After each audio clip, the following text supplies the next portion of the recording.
Nuestro tema de hoy es el problema de la cultura,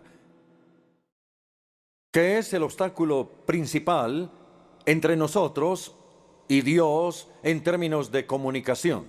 De hecho, yo pienso que sería mejor para nosotros hablar del problema de las culturas en plural. Bien, por un lado están las culturas en las que la Biblia fue escrita y por el otro lado, las culturas en las que la Biblia es leída. Entonces, tanto el hecho de que Dios habla como el de que nosotros escuchamos están condicionados. Tanto los autores de la Escritura como los lectores de la Escritura son criaturas culturales. El problema que enfrentamos es el vacío o abismo cultural que existe entre el mundo bíblico por un lado y el mundo moderno por el otro. Cuando tomamos la Biblia y la leemos, incluso en una versión moderna o parafraseada, estamos entrando en otro mundo. Retrocedemos un par de milenios, lejos de la revolución de los chips, de la revolución electrónica, de la revolución científica, de la revolución industrial. Retrocedemos a un mundo que al parecer dejó de existir hace muchos años. Por lo tanto, la Biblia se siente extraña y se ve obsoleta, suena arcaica y huele a rancio. Y nos preguntamos qué querrá decirnos este libro tan viejo a nosotros en el siglo XXI. Quiero contarles una pequeña anécdota que experimenté hace algunos años cuando conocí a una pareja de hermanos que eran estudiantes. Ellos habían sido criados en un hogar cristiano, conservador, y ahora estudiaban uno en la Universidad de Oxford y el otro en la de Edimburgo. Y ellos habían empezado, me dijeron, a repudiar la fe de sus padres. Uno decía que era agnóstico y el otro decía que no, que él era ateo. Naturalmente les presté atención y les dije, cuéntenme, ¿qué es lo que les ha provocado el cambio en sus vidas y en sus creencias? ¿Es que ya no creen que el cristianismo es verdad? No, dijeron para mi sorpresa. Ese no es el problema. Y si usted nos convence de que el cristianismo es la verdad, estamos seguros de que lo aceptaríamos. Bien, dije yo con mucha curiosidad. Entonces, ¿cuál es el problema? Nuestro problema no es si el cristianismo es verdad o no, sino si el cristianismo es relevante. Y francamente, dijeron, no vemos cómo puede ser relevante. Fueron sus palabras. Dijeron, el cristianismo es una religión palestina primitiva y surgió en una cultura palestina primitiva. De modo que, ¿qué tiene el cristianismo que decirnos a nosotros en el siglo XX? En ese entonces estábamos en ese siglo. Hoy tenemos cirugías de trasplantes, mañana ingeniería genética, a puertas de los 70s. El hombre fue a la luna, quizá en los 80 incluso vaya a Marte. Eso fue lo que dijeron de manera un poco optimista. Y luego con una mirada un poco orgullosa, dijeron, ¿qué tiene para decirnos su religión primitiva a nosotros? Eso es irrelevante. Bien, no voy a decirles cómo contesté porque no lo hice muy bien, pero con frecuencia le agradezco a Dios esa experiencia porque me dejó muchísimo más claro que nunca la tarea de comunicador cristiano, que no es hacer a Jesucristo relevante, sino demostrar su relevancia para el mundo de hoy. Bien, quiero dejar a un lado a estos jovencitos para pedirles que se imaginen, porque no tengo aquí un tablero ni un papelógrafo, pero imagínense un territorio plano que está profundamente cortado por un abismo o un cañón. En un lado del abismo está un mundo bíblico, en el otro lado está el mundo moderno, y entre estos dos mundos hay 2000 años de una cultura cambiante. Los evangélicos vivimos, y puedo decirlo sin ningún temor a contradecirme, que vivimos en el lado bíblico del cañón. Creemos en la Biblia, amamos la Biblia, estudiamos la Biblia y buscamos comunicar la Biblia. Somos personas de Biblia, y nos sentimos cómodos en ese ambiente. Pero por otro lado está el mundo moderno, y ese es un mundo muy, muy diferente. Entre el mundo bíblico y el mundo moderno hay estos 2000 años de cultura cambiante. Así que nosotros, los evangélicos en este lado del abismo, nos sentimos amenazados por el mundo moderno. Si ustedes son como yo, es decir, si son ancianos, si es que no son seniles, se sienten amenazados por el mundo moderno. Leemos un libro como el de Alvin Toffler, El shock del futuro, y quedamos en un profundo estado de shock del que parece que nunca vamos a salir, nunca. Entonces, cuando intentamos comunicar, ¿cómo lo hacemos? Bueno, nuestro sermón, nuestra comunicación, nuestro discurso o lo que sea, sale de la Biblia. Por supuesto, no soñaríamos con predicar sobre otra cosa, pero luego sube al aire y nunca llega a aterrizar en el otro lado. No está arraigado a la realidad contemporánea. Las personas liberales o los teólogos liberales y demás cometen el error opuesto. Viven en este lado del abismo en el mundo moderno. Ellos leen poesía moderna, filosofía moderna, ciencia moderna. Es por eso que las personas los escuchan a ellos, porque parecen identificarse con el mundo moderno. Entonces pregunto, es decir, uno lee el shock de futuro de Alvin Toffler y ese libro no les causa un shock. Ellos tienen los amortiguadores para el shock. Pero entonces, ¿cómo se comunican cuando lo que dicen de alguna manera aterriza o está arraigado a la realidad del mundo contemporáneo? Pero ¿de dónde viene eso? Solo Dios lo sabe. Ello no viene de la Biblia, ellos han pedido la revelación bíblica. Eso es lo que quiero decir con lo que ustedes pueden ver en su resumen. Una polarización trágica de que nosotros, los evangélicos, somos bíblicos pero no contemporáneos, hablando en términos generales y puedo generalizar, mientras que los liberales son contemporáneos pero no bíblicos y casi nadie está construyendo puentes. Y esa es la tarea del comunicador, construir puentes entre el mundo bíblico y el mundo moderno. Bueno, todo eso era una introducción. Entonces, después de considerar el abismo cultural entre el mundo bíblico y el mundo moderno, vamos a mirar los dos escenarios culturales por separado de manera separada. El primero serán nuestras propias culturas y nuestro propio encarcelamiento cultural. Y el segundo serán las culturas dentro de las cuales la Biblia fue escrita.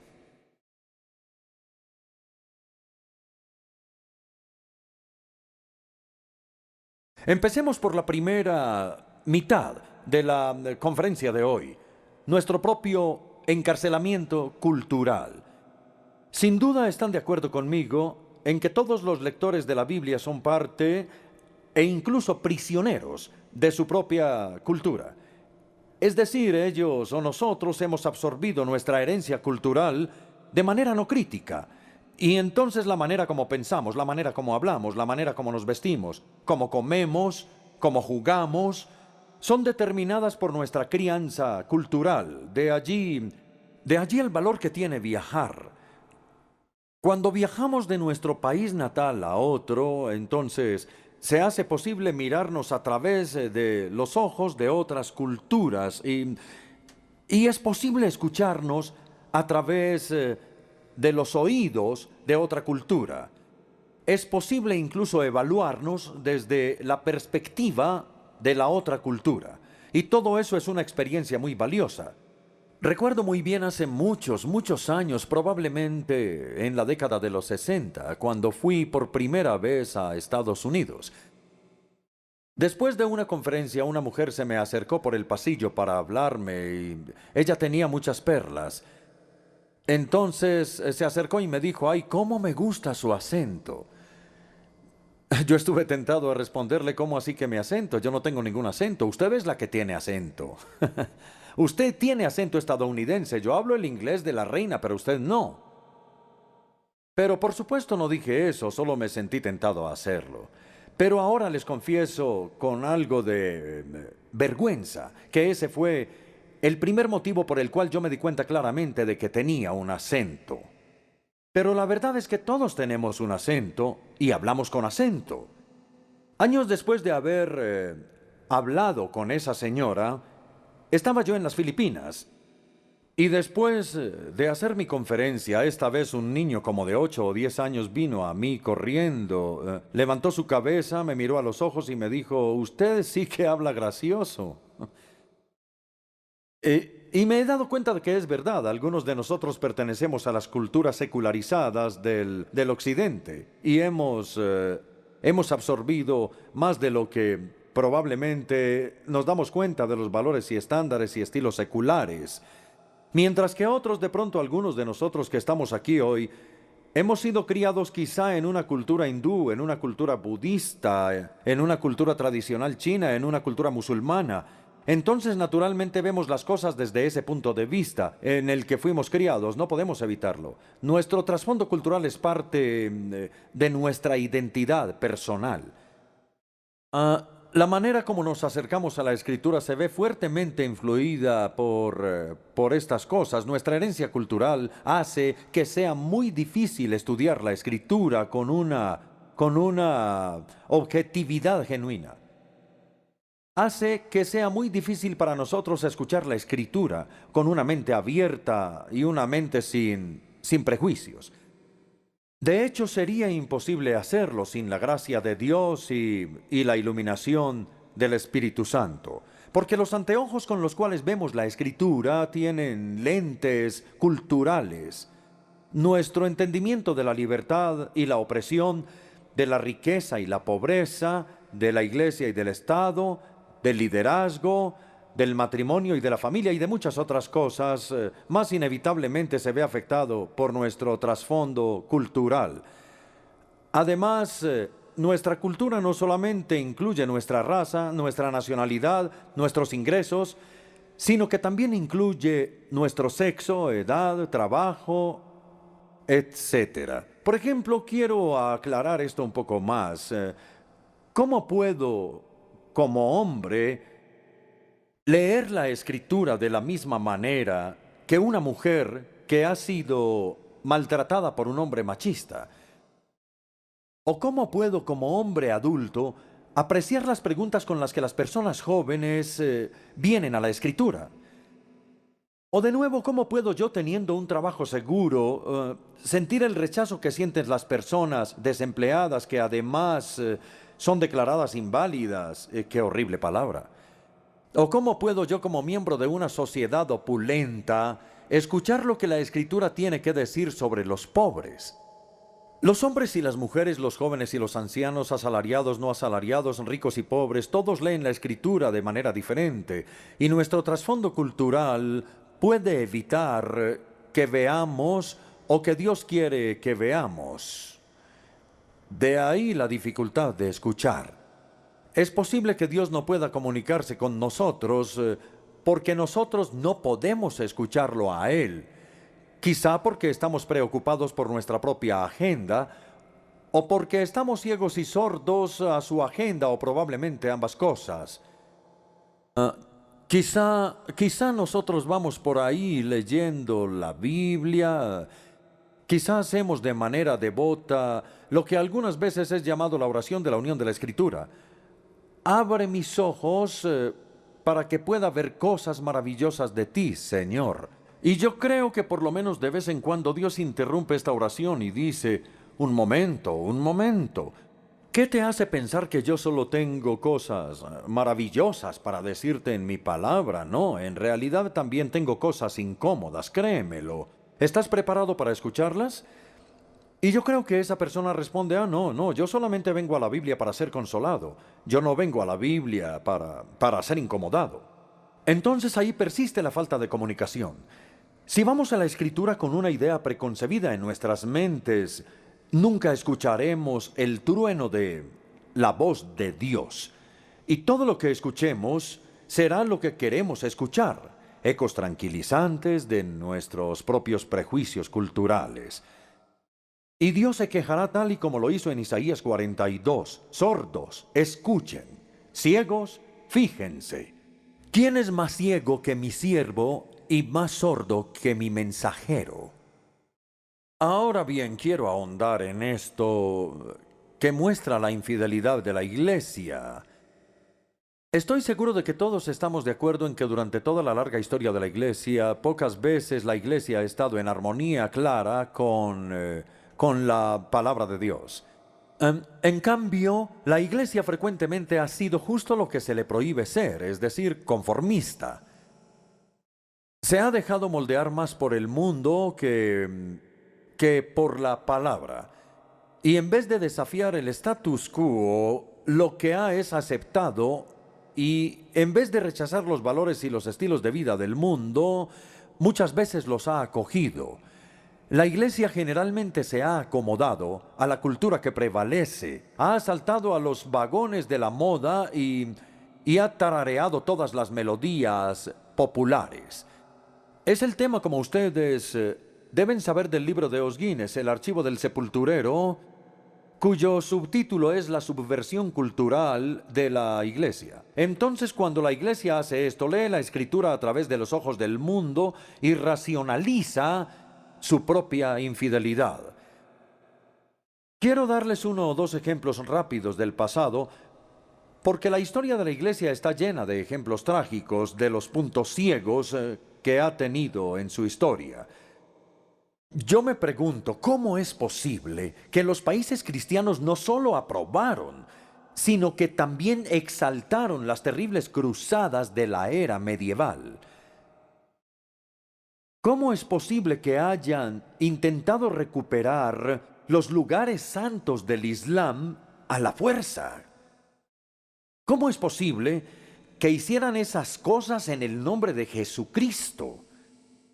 Las cruzadas siguen obstaculizando, como siempre lo han hecho, la evangelización en el mundo islámico. Este fue un hecho perverso que los musulmanes no han olvidado y menos aún perdonado. O quiero darles otro ejemplo. ¿Cómo es posible que se haya utilizado la tortura en el nombre de Cristo por parte de la Inquisición para combatir la herejía y para imponer ortodoxia, y que pusieran unos tornillos en algún pobre hereje y lo torturaran hasta que estuviera de acuerdo con la fe? ¿Ahora sí cree? ¿No? ¿Ahora sí cree? ¿No? La evangelización por medio de la tortura. ¿Pueden creer eso? Yo sé lo que ustedes están pensando. Eso eran los católicos romanos. Los protestantes nunca habríamos hecho eso. Bueno, yo no estoy tan seguro. Yo me pregunto cómo es posible que las iglesias protestantes no tuvieran virtualmente ninguna misión durante siglos.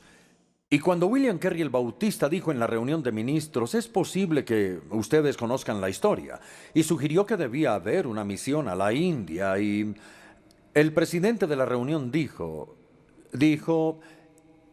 siéntese, jovencito.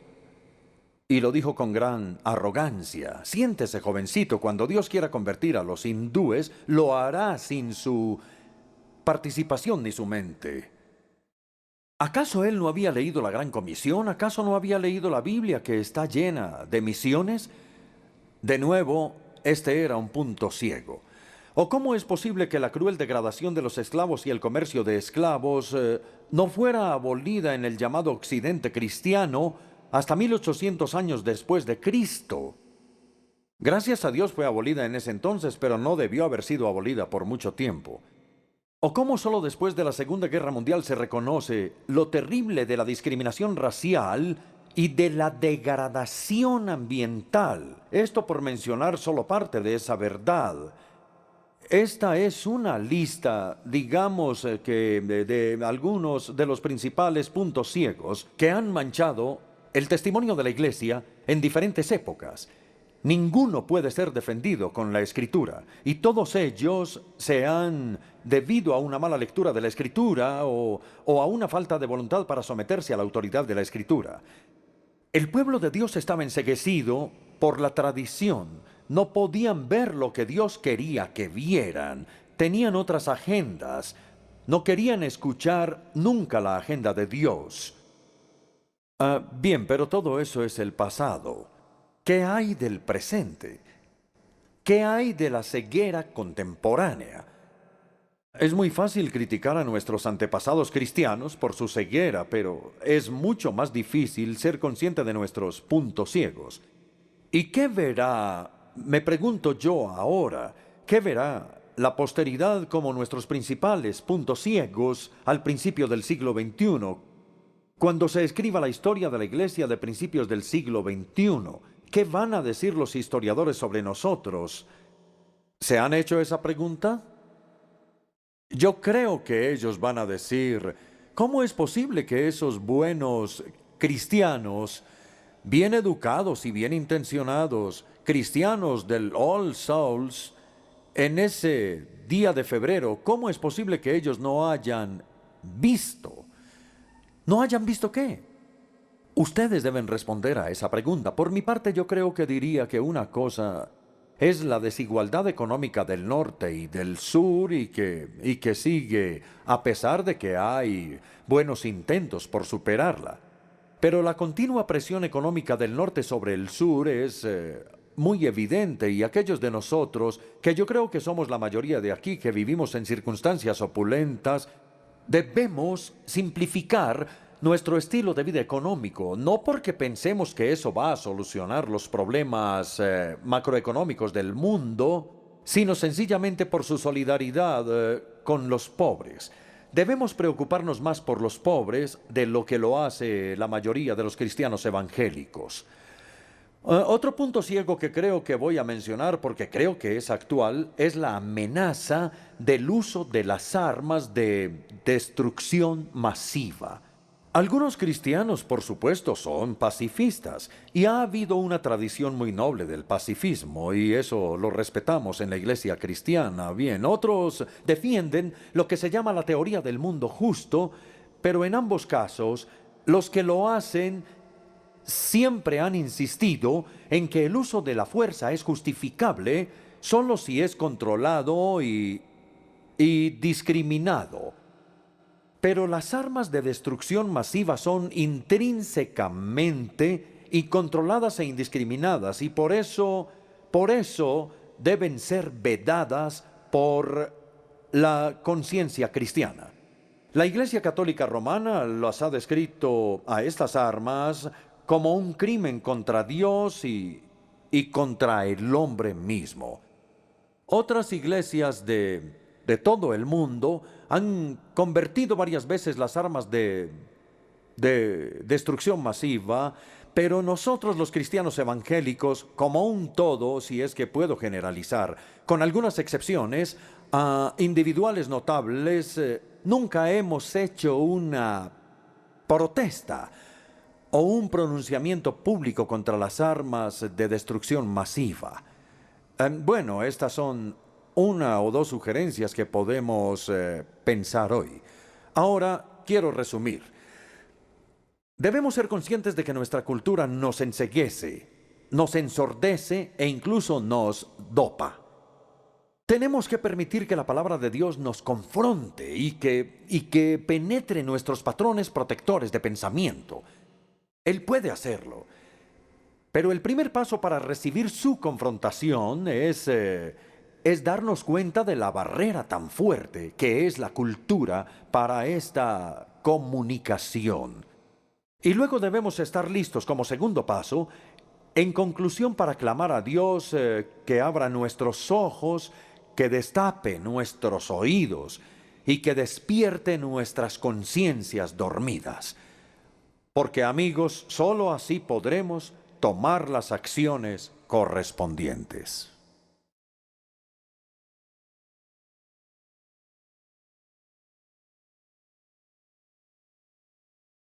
Ahora pasamos al segundo dilema que genera la cultura.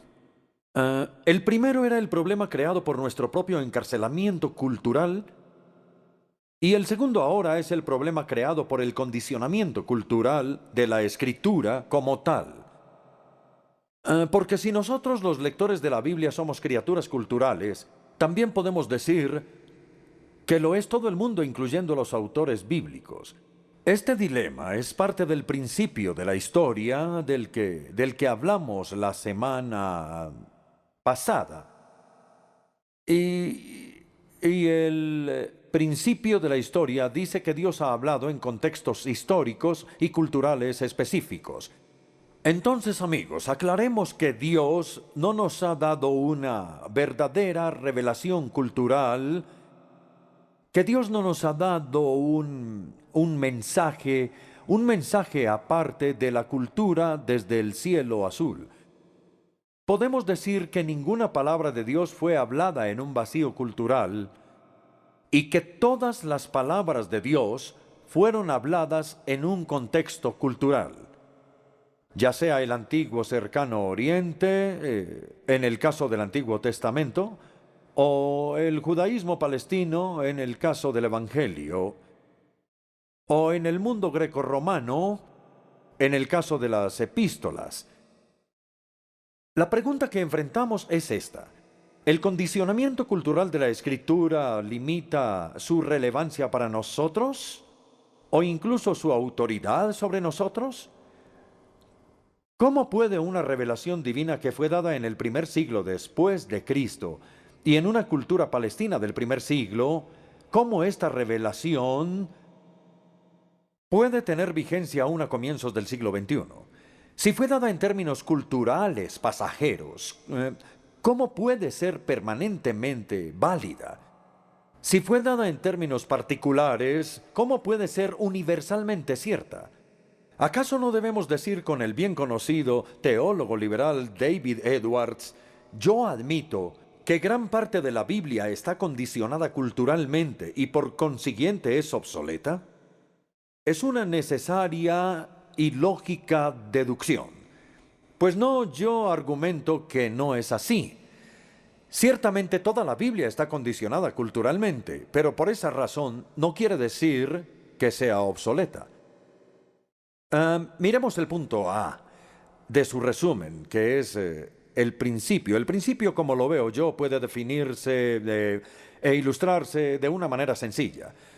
Lo hago así. Nosotros no tenemos ninguna dificultad en distinguir entre una persona, un ser humano, y la ropa que esa persona usa en un momento determinado. La mayoría de nosotros tenemos más de una muda de ropa. Algunas veces nos ponemos el vestido nacional y si lo tenemos, o nuestras mejores galas, cuando vamos a una boda o a una fiesta. Otras veces nos ponemos vestidos más oscuros, como cuando vamos a un funeral. También tenemos ropa de trabajo, ropa deportiva, ropa para la noche. Algunas veces los jóvenes usan jeans, incluso como pijama. Pero la mayoría de nosotros tenemos una variedad de ropa en nuestro closet. Esto no es verdad, pero la persona que está debajo de esa ropa sigue siendo la misma. La ropa cambia, pero la persona jamás. Asimismo, como distinguimos entre la persona real que no cambia y su ropa que sí cambia, también tenemos que distinguir entre la esencia de la revelación de Dios, que no cambia y no puede cambiar, y la ropa cultural en la que fue dada, que puede cambiar.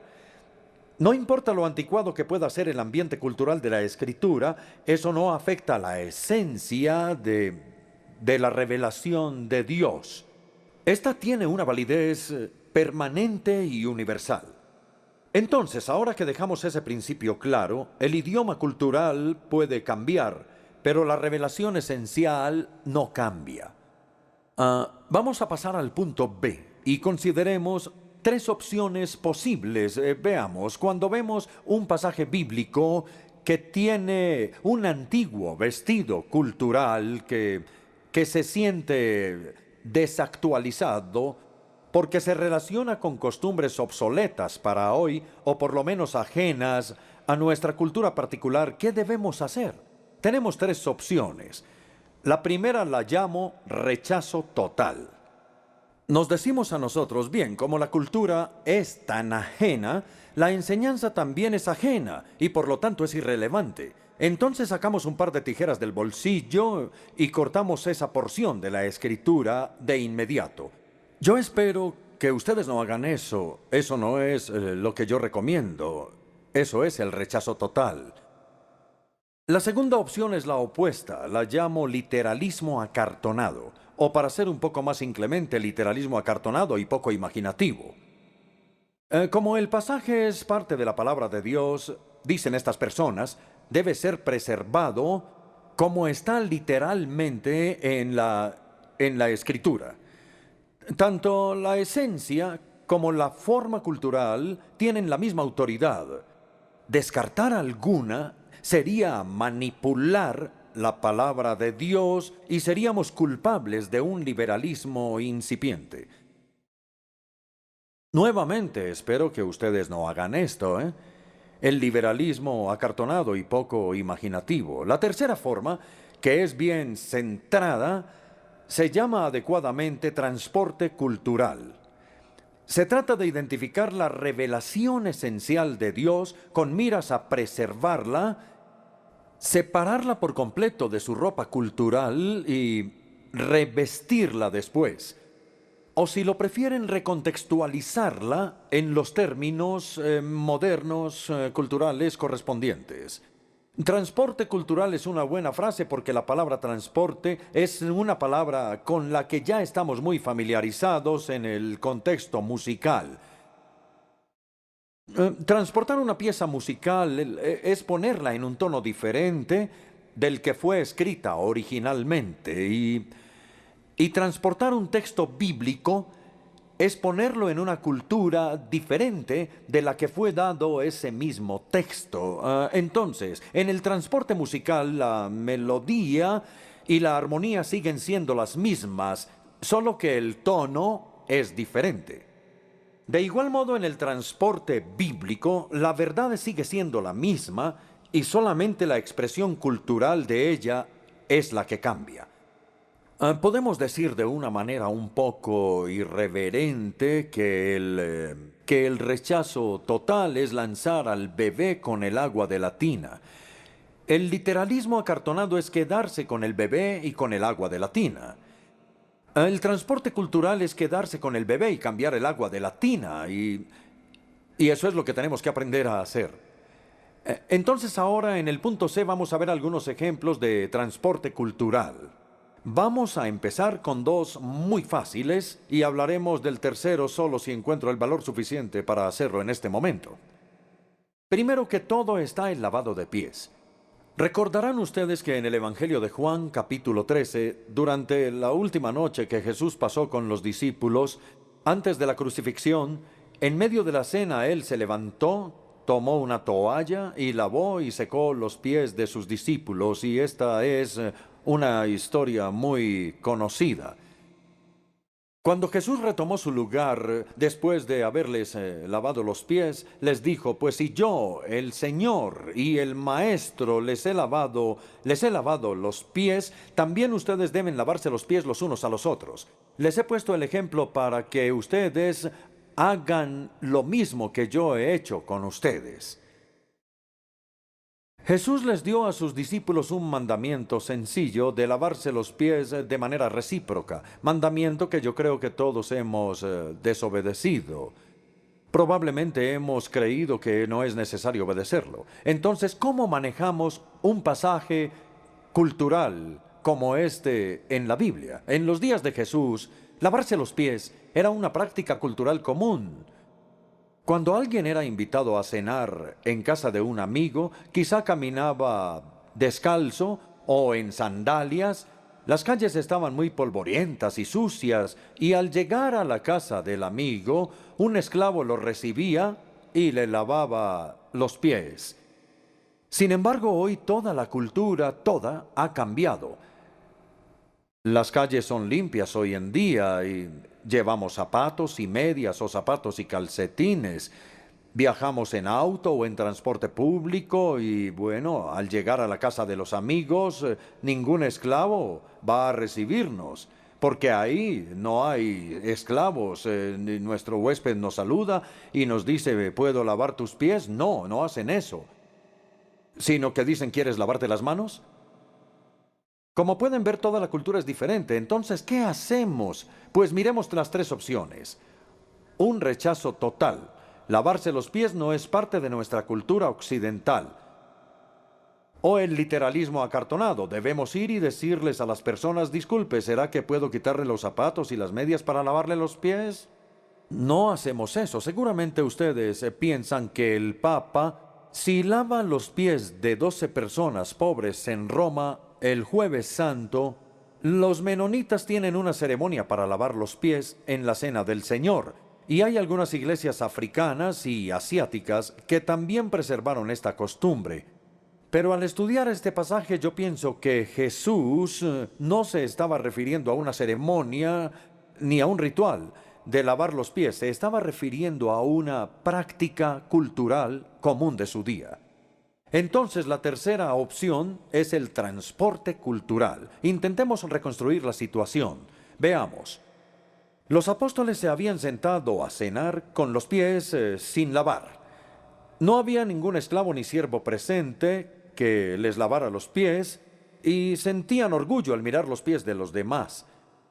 Uno se puede imaginar a Pedro diciendo, ¿qué? ¿Lavar los pies de Juan? ¿Que él se lave sus propios pies olorosos? Yo no los voy a lavar. Uno no puede imaginarse que no iban a lavar los pies de los demás. Y entonces se sentaron con los pies sucios y luego en la mitad de la cena, para vergüenza de ellos, Jesús hizo lo que ellos no deseaban hacer y agregó, pues si yo, el Señor y el Maestro, les ha lavado los pies, también ustedes deben lavarse los pies los unos a los otros. La pregunta es esta, ¿cuál fue la esencia de la enseñanza de Jesús? ¿Cuál fue la esencia de su mandamiento de lavar los pies de los otros? Claramente fue esta, que si nos amamos los unos a los otros, nos serviremos los unos a los otros, y ningún servicio es demasiado bajo o sucio si nos amamos los unos a los otros. Entonces no nos lavamos hoy los pies, pero podemos lavar la loza o lavar el baño. Cualquier cosa que nuestra cultura considere como trabajo sucio y que considere que solamente los sirvientes deben hacerlo. Eso es lo que el amor está listo para hacer. Ese, amigos, es el transporte cultural. Creo que es muy fácil de entender en el lavado de pies. Ahora voy a un segundo ejemplo, el ejemplo del beso santo. Tanto el apóstol Pablo como el apóstol Pedro terminan algunas de sus epístolas con una instrucción a las iglesias. Pablo escribe al final de Romanos, de 1 Corintios y de 2 Corintios, escribe, salúdense unos a otros con un beso santo. Pedro, al final de su primera epístola, escribe, salúdense unos a otros con un beso de amor fraternal. No sabemos cuál era el gesto que Pablo y Pedro tenían en mente, porque la forma de besar es diferente dependiendo de la cultura. Por ejemplo, los etíopes besan en la mejilla o en el cuello 3 veces seguidas y los esquimales se frotan la nariz. Algunas tribus de Papúa Nueva Guinea chasquean los dedos. Los latinoamericanos se especializan en el abrazo. Los indios dan un paso atrás y mueven sus manos, pero ellos no se tocan. Los japoneses y los coreanos se hacen una venia. Los estadounidenses prefieren el abrazo de oso y de paso casi nos fracturan las costillas. Y a los británicos, que es a los que yo pertenezco, por lo general no nos gusta más que dar la mano. Por eso J.B. Phillips en la traducción de esos versículos dice, solo la mano o salgo corriendo.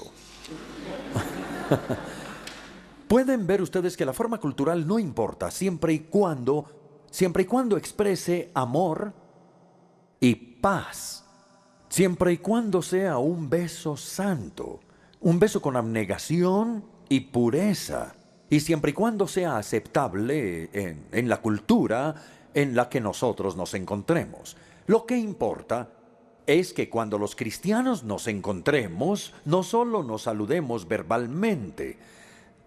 Debemos agregar a nuestras palabras una señal, un gesto físico que sea culturalmente apropiado.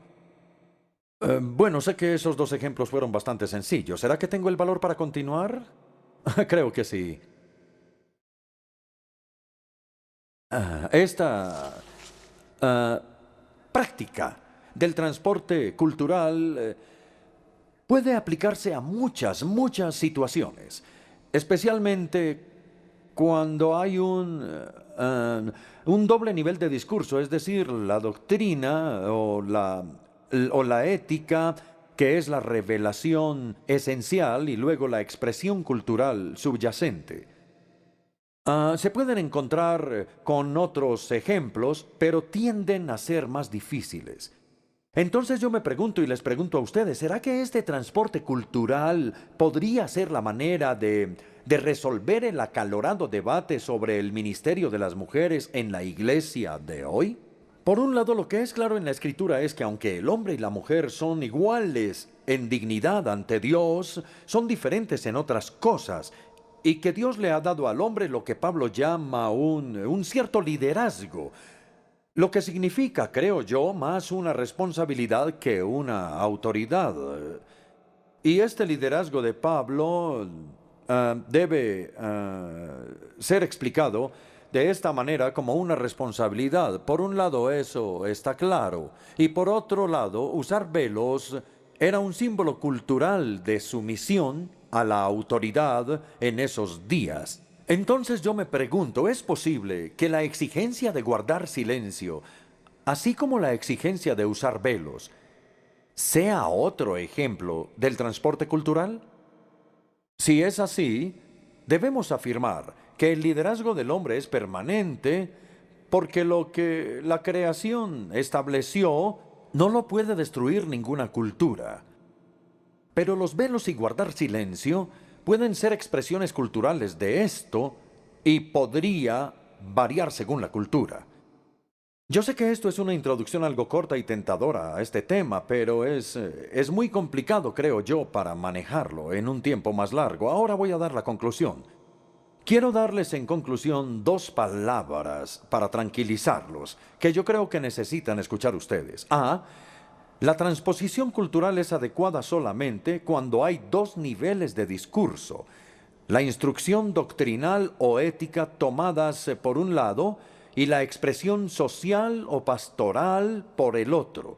Por ejemplo, ámense y sírvanse unos a otros por un lado y laven los pies como una expresión cultural por el otro. Lo primero es la esencia que Dios está afirmando, que es permanente y universal, y el segundo es la forma como Dios decidió expresarlo, y eso puede cambiarse a una forma contemporánea que sea diferente en diferentes partes del mundo. Pero debemos distinguir entre lo que no se puede cambiar, la revelación eterna de Dios, la esencia de lo que Él enseña, y lo que puede ser cambiado, que es la expresión cultural. Esta es mi primera palabra. El transporte cultural es apropiado únicamente cuando se pueden reconocer estos dos niveles. B. El transporte cultural no es un terreno resbaladizo del liberalismo. Muchos evangélicos temen que así es, que la práctica del transporte cultural es una manera respetuosa de rechazar la palabra de Dios al declarar que es culturalmente relativa, y entonces piensan que es un terreno peligroso del ala liberal. Pero en realidad no es así.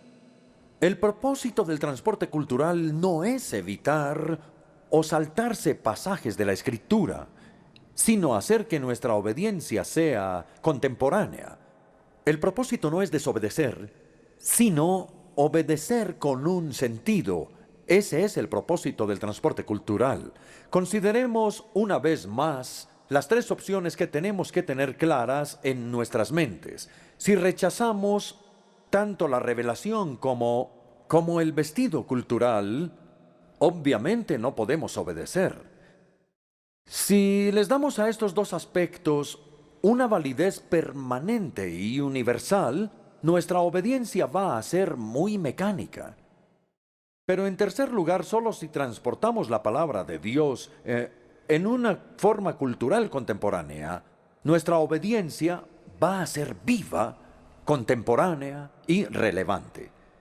Que Dios nos ayude a discernir entre estas dos cosas.